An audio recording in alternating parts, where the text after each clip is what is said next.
మెగా9 TV ప్రేక్షకులకు నమస్కారం. శివరాత్రి అనగానే ఆ మహాశివుణ్ణి మనసారా కొలిస్తే పుణ్యఫలాలు అలాగే మన కోరిన కోరికలు నెరవేరుతాయని అందరూ భావిస్తారు.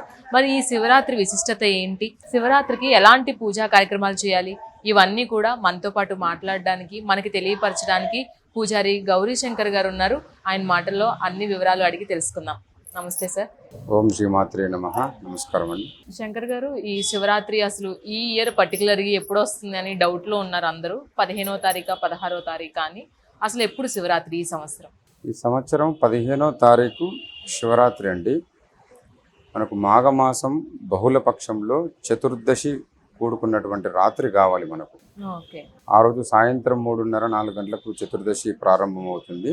శివరాత్రి మనకు రాత్రి ఎక్కువ లెక్కింపబడుతుంది దీనికి. కాబట్టి మనము 15వ తారీఖే ఈ యొక్క కార్యక్రమం నిర్వహించుకోవడం జరుగుతుంది. మహాశివరాత్రి 15 తారీఖు అందులో ఎలాంటి సందేహాలు ఏం లేవండి. 15వ తారీఖు మనం నిర్వహించుకోవచ్చు. ప్రత్యేకించి శివరాత్రికి ఉపవాసాలు ఉంటూ ఉంటారు, జాగరణలు చేస్తూ ఉంటారు. ఉపవాసం చేసేటప్పుడు ఎలాంటి నియమాలు పాటిస్తే బాగుంటుంది అంటారు? శివరాత్రికి ఉపవాసం అనేది చాలా గొప్ప విషయం అండి. ఎందుకంటే వాస్తవానికి ఉపవాసము అంటే అదేదో మనము తినకుండా ఉండే ఉపవాసం కాదు. మనలో ఉండేటువంటి నెగిటివ్ని అంతా తొలగించి పాజిటివ్ని నింపుకోవడం అనమాట. అది ఉపవాసం అంటే. ఉపవాసం అంటే ఓన్లీ మన భోజనానికే కాదు. ఇది మనం ఉపవాసం ఉండి ఆ రోజు అక్కడిక్కడ తిరుగుకుంటూ సినిమాలు చూసుకుంటూ అదంతా తప్పు ప్రాసెస్ అనమాట. ఉపవాసము అంటే మన ఇంద్రియాలకి కూడా మనం ఎప్పుడు కూడా పరమేశ్వర ధ్యానంలోనే ఉండాలి. అక్కడ యాక్చువల్గా దేవుడు అంటే, ఇప్పుడు ఈశ్వరుడు అంటే మనకు పాజిటివ్ ఎనర్జీని ఇచ్చేవాడు. పాజిటివ్ ఎనర్జీ అంటే మనమంతా కూడా నెగిటివ్ ఎనర్జీతో మన శరీరం అంతా నిండి ఉంటుంది, మనసంతా నిండి ఉంటుంది. ఆ నెగిటివ్ ఎనర్జీ తొలగిపోయి అందులోకి పాజిటివ్ ఫిలప్ కావాలి. ఫిలప్ అయినప్పుడు మనం అందరి దగ్గర పాజిటివ్గా ఉండగలుగుతాం, పాజిటివ్గా ఆలోచించగలుగుతాం. ఎక్కడైతే మనిషి పాజిటివ్గా ఉండడం ప్రారంభిస్తుండో అక్కడ ఆయన విజయానికి మన దారులు వేసుకున్నట్టే అనమాట. మనం శివరాత్రికి ఉపవాసం ఉండి ఆ రోజంతా ఉపవాసం ఉంటే మన ఆకలితో పాటు మన శరీరంలో ఉండేటువంటి చెడు అంతా కూడా పోతుంది అని మన అర్థం అనమాట. ఆ తర్వాత ఈశ్వరుడి సన్నిధానంలో ఆ రోజు రాత్రి లింగోద్భావ సమయంలో అక్కడ ఉత్పత్తి అయినటువంటి శక్తిని మనం తీసుకోవడానికి ఉదయం అంతా ఉపవాసం ఉండాలి. లింగోద్భావ సమయంలో ఉద్భవించేటువంటి శక్తిని మనము మన శరీరాన్ని కానీ మన పంచేంద్రియాలు కానీ అన్ని జ్ఞానేంద్రియాలు కానీ తీసుకోవాలి అనుకుంటే మనం ఉపవాసం ఉండి అప్పుడు రెడీ ఉంటే లింగోద్భావ సమయంలో అప్పుడు మనము దాన్ని స్వీకరించడానికి అవకాశం ఉంటుంది, పాజిటివ్ ఎనర్జీని. ఈ అంటే ఉపవాసం చేసేటప్పుడు చాలా మంది కూడా కటిక ఉపవాసం ఉంటారు, మంచినీళ్ళు కూడా తాగరు. చాలా మంది నత్తాలు అంటారు కదా, కొంతమంది కార్తీక మాసంలో ఉంటారు, అలాగే శివరాత్రి కూడా అలాగే ఉంటూ ఉంటారు. అసలు కటిక ఉపవాసం చేయొచ్చా శివరాత్రి రోజు? చేయకూడదండి. మన శరీరాన్ని బట్టి మనం ఏజ్లో ఉన్నాము, మనం చేయొచ్చు, సాధ్యమే. ఇప్పుడు ఏజ్ ఎక్కువ ఉన్న వాళ్ళు ఉంటారు, వాళ్ళట ఇబ్బంది పడొద్దు. ఎప్పుడు కూడా ఉపవాసం చేస్తున్నప్పుడు తన శరీరం అనేది ఒక దేవాలయం లాంటిది. దేవాలయం ఎంత శుచి శుభ్రత ఉంటుందో మన శరీరం కూడా అంతే శుచి శుభ్రత ఉంచుకోవడం కోసం మనం ఉపవాసం ఉంటాం అన్నమాట. మనం ఎవరైనా సరే కొంచెం ఏజ్ ఎక్కువ ఉన్న వాళ్ళు చాలా ఉపవాసం చేసి ఇబ్బంది పడి సాయంత్రానికి నీరసపడి అట్లా ఉంటే ఇబ్బంది జరుగుతుంది. కాబట్టి మన శరీరం ఎంతవరకు ఉండగలుగుతుందో అంతవరకు అన్నమాట. ఇప్పుడు మనం రోజు తినేటువంటి అన్నం అవి కాకుండా ఏదైనా పండ్ల రసాలు కానీ ఏదైనా కొబ్బరి నీళ్ళు కానీ తాగి ఒకవేళ శరీరం సహకరించకపోతే ఆ విధంగా ఉంటే బాగుంటుంది అన్నమాట. అయితే ఈ ఉపవాసంతో పాటు జాగరణ కూడా చేస్తూ ఉంటారు అందరూ. అంటే ఎవరి ఓపిక కొద్దీ వాళ్ళు చేస్తూ ఉంటారు. మరి జాగరణ చేసే టైంలో ఏమైనా పర్టికులర్గా ఉంటాయా? ఉంటుందండి. రాత్రి అంటే మనం జాగరణ చెయ్యాలి. అయితే మనం ఇందాక అన్నట్టు యాక్చువల్గా పెద్ద సబ్జెక్ట్ భగవంతుడు అంటే మనం ఊరికే అనుకున్నంత సబ్జెక్ట్ కాదు. భగవంతుడు అనేటువంటి ఒక శక్తి అనమాట. ఒక శక్తి ఉత్పన్నమవుతుంది మా దేవాలయంలో. ఆ శక్తిని స్వీకరించడానికి లింగోద్భావ సమయంలో మనం తప్పకుండా మన దగ్గరలో ఉన్నటువంటి శివాలయంలో మనం ఉండాలి. ఆ ఉపవాసం ఉన్నంత ఉండి రాత్రి టీవీ చూసి ఇంట్లో ఉంటే దానివల్ల ఎలాంటి ఫలితం ఉండదు. మీరు పొద్దంతా ఉపవాసం ఉన్నప్పుడు లింగోద్భావ సమయంలో తప్పకుండా మీ ఇంటి దగ్గర ఉన్నటువంటి శివాలయంలో మీరు ఉండాల్సిందే. ఉంటేనే దానికి ప్రతిఫలం లభిస్తుంది. మొత్తం శరీరానికే రెస్ట్ ఇవ్వాలి. ఇచ్చి ఓం నమ శివాయ పంచాక్షరి మంత్రంతో దాన్ని ఫిలప్ చేసుకుంటే రాత్రి లింగోద్భావ సమయంలో ఉద్భవించేటువంటి శక్తి మనం స్వీకరించడానికి అవకాశం ఉంటుంది. చాలా మంది గుళ్ళకి రాలేని వాళ్ళు కూడా ఉంటారు. మరి అలాంటి వాళ్ళు జాగరణ ఏ విధంగా ఇంట్లో ఉండి చేసుకోవచ్చు అంటే? శివనామ స్మరణ ఎప్పుడైతే ఓం నమ శివాయ అనే పంచాక్షరి మంత్రం జపిస్తావో అక్కడ ఈశ్వరుడు ఉంటాడు. ఈశ్వరుడు ఓన్లీ లింగ రూపంలో కాదు, అనేక రూపంలో ఉంటాడు. భగవంతుడు లేని చోటు అంటూ ఉండదండి. అందుకోసమే మనం ఓం నమ శివాయ అనుకుని, అది రాలేని వాళ్ళకి ఆ ఇంట్లో చాతకాని వాళ్ళకు ఓం నమ శివాయ అనే మంత్రం జపిస్తే సంపూర్ణమైన ఫలితం లభిస్తుంది. ఇక్కడ వచ్చి పూజ చేసే వాళ్ళకి ఎంత ఫలితం లభిస్తుందో ఆ శివపంచాక్షరి మంత్రాన్ని జపించే వాళ్ళకి కూడా సంపూర్ణమైన ఫలితం లభిస్తుంది. పూర్తిగా భగవంతుడి పైన మనసును లగ్నం చేస్తేనే ఆ ఫలితాలు అనేవి వస్తాయి. అవునండి. భగవంతుడు అంటే మనం చెప్పుకుంటూ పోతే ఒక 2-3 గంటలు చెప్పొచ్చు. బేసిక్ తెలవాలి మనకు, భగవంతుడు అంటే ఎవరు, ఈశ్వరుడు అంటే ఎవరు, అసలు అక్కడ ఏ దేవాలయంలో ఏమి మనకు దొరుకుతుంది, మనం ఎందుకు పోతున్నాం అనేటివి కొన్ని కనీసం బేసిక్స్ తెలవాలన్నమాట. ఆ బేసిక్ కొన్ని బుక్స్లో ఉంటే తెలుసుకోవాలి. మీరు ఎప్పుడైనా కూడా ఏదైనా తీర్థయాత్ర పోయినప్పుడు ఊరికే గుడ్డిగా పోకూడదు. అక్కడ ఆ యొక్క చరిత్ర అనేది తెలుసుకొని పోవాలి. అప్పుడు సంపూర్ణ ఫలితం లభిస్తుంది. ఇప్పుడు మీరున్నారు, నేనున్న ఎగ్జాంపుల్. మనకు పరిచయం ఎక్కువ ఉన్నది అనుకోండి, మనం ఎక్కువ మాట్లాడగలుగుతాం. కొత్తగా పరిచయం అనుకోండి, ఎక్కువ మాట్లాడలేము, మొహమాటం అనేది ఉంటుంది కదా. అదేవిధంగా ఏ దేవాలయంలో అయినా భగవంతుడు ఎవరు, ఆయన శక్తి లేనిది, ఏ అమ్మవారు ఉన్నది, అమ్మవారు శక్తి లేనిది అని తెలుసుకొని ఆ తర్వాత మనం ప్రొసీడ్ కావాలి. అప్పుడు ఫలితం ఎక్కువ వస్తుంది. అంతేగా, చిన్న ఎగ్జాంపుల్, తెలిసిన వాళ్ళతోని ఎక్కువ మంచి చెడు పంచుకోగలుగుతాం, తెలియని వాళ్ళతో ఎక్కువ పంచుకోలేం కదా. అదే ప్రాసెస్ ఉంటుంది. భగవంతుడి గురించి ఆది అంత మొత్తం అన్ని తెలుసుకోవాలి. తెలుసుకొని అప్పుడు మంచి ఫలితాలు మనం ఆశించాలి. ఈ జాగరణ విషయంలోనే చాలా మంది సోమవారాలు కలవాలి ఇలా అనుకుంటూ ఉంటారు కదా, అది నిజంగా అవి ఉంటాయా, అసలు ఏంటి దాన్ని? అయితే ఈ ఫస్ట్ నేను మీకు అర్థమయ్యేటట్టు చెప్తూ ఉంటా ప్రతిదీ కూడా. ఎందుకంటే మనకు బుక్స్లో గ్రంథాల్లో ఉన్నట్టు చెప్తే అర్థం కాదనమాట. ఒక వారానికి 7 రోజులు. ఆ 7 రోజుల్లో ప్రతి రోజుకి ప్రతిగా విశేషమైన శక్తి ఉంటుంది. శివుడికి సోమవారం అని చెప్పేసి మనం అనుకుంటాం. ఆ సోమవారం వచ్చినప్పుడు శివరాత్రి ఉపవాసం పట్టుకుంటే మనం ఇంతకు ముందుకు చేసినటువంటి ఏదైనా తప్పులు ఉంటే అన్ని క్షమించబడి నువ్వు శివుడి ధ్యానంలోకి వెళ్ళిపోయేదానికి ఛాన్స్ ఉంటుంది అనమాట. సోమవారం నాడు ఫస్ట్ టైం మనం సోమవారం నాడు పట్టుకుంటే ఇంత ముందుకు మనము ఇన్ని రోజులు చేసినటువంటి ఏదైనా దేవుని నమ్మకపోవడం కానీ, చెడు కానీ, తినడం కానీ, ఇవన్నీ ఎవరినన్నా మాటలు మాట్లాడడం కానీ, ఇవన్నీ కూడా క్షమించబడి ఆ సోమవారం నుంచి మీరు శుద్ధులైపోతారు. మంచిగా మీకు మంచి జరుగుతారన్నమాట. మీ యొక్క శరీరం తొందరగా ప్రతి వారానికి ఒక ఉంటుందండి. ఇప్పుడు మనం సోమవారం ఉన్నట్టు మంగళవారం పనిచేయలేం, మంగళవారం ఉన్నట్టు బుధవారం పనిచేయలేం, అదేవిధంగా శనివారం ఉన్నట్టు సోమవారం ఉండలేం, ఆదివారం ఉండలేం. దీనికి ముహూర్తాలు అంటారు కదండి. ఆ ముహూర్తం అనేది సోమవారము ఆ ఉపవాసము స్వీకరిస్తే ఫస్ట్ అది ముహూర్తం అన్నమాట. పెళ్ళికి ఒక ముహూర్తం ఎట్లుంటుంది, ఒక పెళ్లి సక్సెస్ కావాలంటే పెళ్లి పిల్ల బాగుంటే సరిపోదు. అక్కడ తిథి బాగుండాలి, నక్షత్రం బాగుండాలి. ఎందుకంటే ప్రతి క్షణానికి ప్రతి నిమిషానికి ఒక ప్రత్యేకత ఉంటుంది. ఆ సమయంలో ఆ కోఆర్డినేషన్ కుదిరితేనే సక్సెస్ దొరుకుతుంది అనమాట. ఎప్పుడు పడితే అప్పుడు ఏ కోఆర్డినేషన్ అట్లా సోమవారం మనం ఉపవాసము శివరాత్రి వచ్చినప్పుడు స్వీకరిస్తే అప్పుడు దేవుడికి మనకి దూరం తగ్గిపోతుంది అనమాట. దేవుని దగ్గరగా చేరుకోవడానికి అవకాశం ఎక్కువ ఉంటుంది. చాలా మంది అంటే రెగ్యులర్గా ఈ జాతకాలు అవన్నీ ఫాలో అవుతూ ఉంటారు. ప్రత్యేకించి ఏదైనా పండుగ వచ్చిందంటే ఇప్పటి నుంచి అయినా మా జాతకాలు మారుతాయా అని ఆలోచిస్తూ ఉంటారు. అలా శివరాత్రికి ఏమైనా ఏ రాశుల వాళ్ళకి బాగుంటుంది అంటారు? ప్రతిరోజు జాతకాన్ని మార్చుకోవచ్చు మనం. ప్రతిరోజు మీకు మీ ఊర్లో ఉన్నటువంటి ప్రతి గుడి మీ జాతకాన్ని మార్చే గుడి. మీ ఊర్లో గ్రామ దేవతలు ఉంటారు, కుల దేవతలు ఉంటారు, శక్తి పీఠాలు ఉంటాయి. ప్రతి గుడి కూడా మీ జాతకాన్ని మార్చేది. ఎందుకంటే అక్కడ ఇప్పుడు మన జాతకం బాగలేదు అంటే మనకు ఫోన్ లాంటి వాళ్ళం అనమాట. ఫోన్కి సిగ్నల్ రాకపోతే ఏం చేస్తామో కొంచెం టవర్ దగ్గరకు ఇంట్లోకి వెళ్ళి బయటకు వెళ్ళి ఎట్లా వస్తామో అదేవిధంగా మీ జాతకం బాగలేనప్పుడు మీకు సమస్యలు వచ్చినప్పుడు ఇంటికి వెళ్ళి బయటకు వచ్చి దేవాలయంకి రావాలి. దేవాలయం అనేది ఒక టవర్ లాంటిది అనమాట. ఇక్కడ అంత శక్తి ఉంటుంది. నిజంగా నేను చెప్పేది ఊరికి ఎగ్జాంపుల్స్ కాదు. ప్రతి ఊర్లో కూడా ఊరి పొలిమేరలో దేవతలు ఉంటారు, ఊరు మధ్యలో దేవతలు ఉంటారు చూసినారా.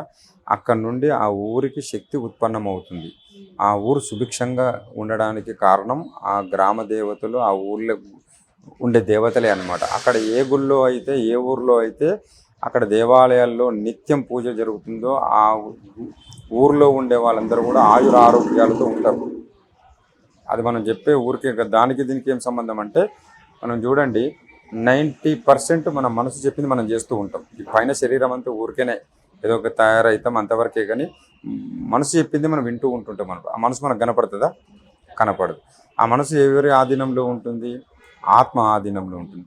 ఆత్మ ఎవరి ఆధీనంలో ఉంటుంది? పరమాత్మని ఆధీనం. పరమాత్మ ఈశ్వరుడు. వాళ్ళంతా ఆడిపిస్తున్నటువంటి ఈ యొక్క నాటకం అనమాట. మనమంతా మనం అసలు పాయింట్ పట్టుకోము, వేరే పాయింట్ పట్టుకొని అయ్యో నేను ఇట్లా ఇలా అయిపోయిందని బాధపడుతూ ఉంటాం. మన ఏదైనా సమస్య వచ్చినప్పుడు తప్పకుండా మీ ఊర్లో ఉన్నటువంటి మీకు శక్తినిచ్చే దేవాలయాలకు వెళ్ళాలి, అట్లా అనమాట. ఇప్పుడు మళ్ళీ ఇందులో కూడా మనకు కుల దేవతలు, గ్రామ దేవతలు ఉంటుంటారు కదా. అందులో కూడా మీకు మీ కులదేవత మీకు ఎక్కువ శక్తి ఇస్తుంది, మీ గ్రామ దేవత మీకు శక్తి ఇస్తుంది. ఎందుకు అంటే కూడా ఇప్పుడు మనం ఏదో ఇందాక ఫోన్ ఎగ్జాంపుల్ చెప్పుకున్నాం కదా, అదేవిధంగా మీ సిగ్నల్ ఎక్కడ దొరుకుతుంది, ఏ నెట్వర్క్ దొరుకుతుందో, మీ సిమ్ ఏది ఉంటుందో ఆ నెట్వర్క్ సిగ్నల్ దొరుకుతుంది. అదేవిధంగా మీ కులదేవత, గ్రామ దేవత వీళ్ళందరూ కూడా మీకు జాతకాన్ని మార్చే శక్తులు అన్నమాట. జాతకాలకి కూడా మనము సైంటిఫిక్ రీజన్స్ ఉంటవి, మరి దాని పరిహారానికి సైంటిఫిక్ రీజన్ ఉంటుంది. ఇప్పుడు మనము పూజ అనేది, భగవంతుడు అనేది, ఇప్పుడు మనము మెడిసిన్ వాడతాం కదండి, అది హోమియోపతి, అలోపతి, ఆయుర్వేదిక్ అని. ఇది కూడా పూజ అనేది ఒక మెడిసిన్ ఇది శరీరానికి. కాకపోతే అవన్నీ బయటకు కనపడితే ఇవి కనపడవు. మన ఈ కలికాలంలో ఏంటంటే కనపడింది మాత్రమే నిజం అనుకుంటాం, కనపడింది అంతా అబద్ధం అనుకుంటాం అనమాట. ఈ కనపడిన శక్తి ఇక్కడనే జనరేట్ అవుతుంది. ఆ మూడు పని చేయాలంటే ఇక్కడనే మన మనసులో సాటిస్ఫై అయితేనే ఏం బంద్ అయితే పనిచేస్తుంది. మన మనసు సాటిస్ఫై ఉండాలంటే మనం భగవంతుని దగ్గర ఆరాధన అనేది ఉండాలి. మనసు కనపడదు, మనసే మెయిన్ రోల్ పోషిస్తుంది మన జీవితంలో. ఆ మనసే భగవంతుడు. సాధారణంగా అంటే ఏదైనా పండుగ వస్తుందంటే ఈ పండగకి ఇలా ఈ గుడికి వెళ్ళండి, ఇలా దానాలు ఇవ్వండి అలాంటివి చెప్తూ ఉంటారు. అలా ఈ శివరాత్రికి ఎవరైనా కొంచెం జాతకంలో ఇబ్బందులు ఉన్న వాళ్ళు అలా ఏమైనా ప్రత్యేకమైనటువంటి పూజలు చేయొచ్చు అండి. ఈశ్వరుడే అన్నిటికీ కారకుడు. ఈ రోజు అభిషేకం ఆ యొక్క మీ దేవాలయంలో, మీ ఇంటి దగ్గర ఉన్నటువంటి దేవాలయంకి వెళ్ళి శివనామస్మరణతో ఓం నమ శివాయ అని, మీకు ఎలాంటి మంత్రం రాకున్నా పర్వాలేదు, ఓం నమ శివాయ అనేది చాలా పెద్ద మంత్రం. ఆ ఓం నమ శివాయ అనే మంత్రాన్ని జపించుకుంటూ ఆ పరమేశ్వరుడి పైన తాగి తగ్గట్టుగా పంచామృత అభిషేకం కానీ, పళ్ళరసాలతో అభిషేకం కానీ, చివరకు ఒక చెంబులో నీళ్లు తీసుకొని ఒక పువ్వేసి అభిషేకం చేసిన దేవుడు సాటిస్ఫై అవుతాడు. అయితే ఇక్కడ లింగము అనుకుంటున్నాం కదా, అదొక శక్తి అన్నమాట. అక్కడ ఆ శక్తిని మంత్రముతో, నీళ్లతో, పంచామృతంతో పోస్తే ఆ శక్తి ఎక్కువ ఉత్పన్నమవుతుంది. అక్కడ ఆ రోజు వచ్చేటువంటి శక్తి మహా అగ్నిగోళం లాగా చాలా పెద్దగా ఉంటుందన్నమాట. అక్కడ ఉంటే నీలో నెగిటివ్ అంతా పోయి పాజిటివ్ నింపుకుంటావు నువ్వు. దాన్ని మళ్ళీ మనం మెయింటైన్ చేసుకోవాలి. శివరాత్రి నాడు ఉపవాసం ఉన్నా, ఈరోజు అంతా బాగా చేసినా తెల్లారి మళ్ళీ ఇక సేమ్ ప్రాసెస్ ఏంటంటే దానివల్ల ఏం ఫలితం ఉండదు. నేర్చుకోవడం, స్కూల్కి పోయి ప్రతిరోజు ఒక్కొక్క లెసన్ ఎట్లా నేర్చుకుంటామో ఆ రోజు మనకు ఎక్కువ సబ్జెక్ట్ దొరుకుతుంది అనమాట ఈశ్వరుడి దగ్గర. ఆయన పుట్టుక ఆ రోజు లింగోద్భావం, లింగం ఉద్భవించే సమయంలో, ఏదైనా వస్తువు ఏర్పడే సమయంలో అత్యంతమైన శక్తితో ఏర్పడుతూ ఉంది అన్నమాట. ఆ యొక్క ఈశ్వరుడు కూడా ఉద్భవించినటువంటి సమయంలో విశ్వానికంతా శక్తి దొరికే సమయం అన్నమాట. ఆ రోజు మనం అక్కడ ఉంటే మన శరీరము, మన మనసు పొద్దంతా ఉపవాసం ఉంటాం కాబట్టి తప్పకుండా పాజిటివ్ని అక్కడ తీసుకుంటుంది అన్నమాట. నైవేద్యాలు కూడా స్వామివారు అభిషేక ప్రియుడు. అయితే అభిషేకం కాకుండా నైవేద్యాలు కూడా మనం పెడుతూ ఉంటాము. ఆ నైవేద్యాల్లో ఏమైనా పర్టికులర్గా ఇలాంటి నైవేద్యాలు ఏమైనా పెట్టాలి అని శివరాత్రికి ఏమైనా ఉంటుందంట? ఇదంతా శక్తికి సంబంధించిందండి. ఏ శక్తి ఉత్పన్నమవుతుందో ఆ శక్తికి సంబంధించినటువంటి నైవేద్యం అక్కడ పెడితే ఇంకా శక్తి ఎక్కువ పెరుగుతూ ఉంటుంది అనమాట. ఈశ్వరుడికి పరమాన్నం నైవేద్యంగా పెడుతూ ఉంటుంటారు అనమాట. కొబ్బరికాయ, పండ్లు, ఇవన్నీ ఏంటంటే శక్తిని ఎక్కువగా డెవలప్ చేసే ప్రసాదాలు ఉండాలి. అందులో శుచి శుభ్రత మెయిన్. భగవంతుడు ఎప్పుడు కూడా శుచి శుభ్రతకి ఇంపార్టెంట్ ఇస్తాడు అనమాట. నీ మనసులో ఒక కొబ్బరికాయ తీసుకొని పోయి కొట్టి 2 అరటిపళ్ళు పెట్టినా నీ స్థాయికి, అది కూడా లేకపోతే చక్కెర నైవేద్యం పెట్టినా ఈశ్వరుడు సాటిస్ఫై అవుతాడు. అసలు ఈ నైవేద్యాల విషయంలో మన స్థాయికి ఏది ఉంటే అది నైవేద్యం. ఈశ్వరుడు అన్నం నైవేద్యం అన్నంతో కూడుకున్నటువంటి ప్రసాదాలను పెడితే ఆయన సంతోషపడతాడండి. భగవంతుడి దగ్గరికి పోతే ఏదో చేయాలి, ఏదో పూజనో చేయాలి, ఏదో నైవేద్యం పెట్టాలి, ఇవంతా మన స్థాయి కాదని ఎవరు పెడతారని ఇవన్నీ ఏం చేశారంటే దేవుడికి దూరం అయిపోతారు. ఆ దేవుడికి దూరం అయిపోవడం వల్ల మిమ్మల్ని రక్షించే వాళ్ళే ఉండలేరు. ఇప్పుడు మనము శరీరం, మనం తినే ఆహారం మంచిదైతే చూడండి, బయట ఎలాంటి స్ప్రెడ్ అయినా ఏం రోగాలు వచ్చినా కూడా మన బాడీ తట్టుకుంటుంది ఉంటుంది. ఎప్పుడు మనం తినే ఆహారం మంచిది అయినప్పుడు, అది ఈరోజు తినే ఆహారం కాదు, నిన్న మొన్న తినే ఆహారం.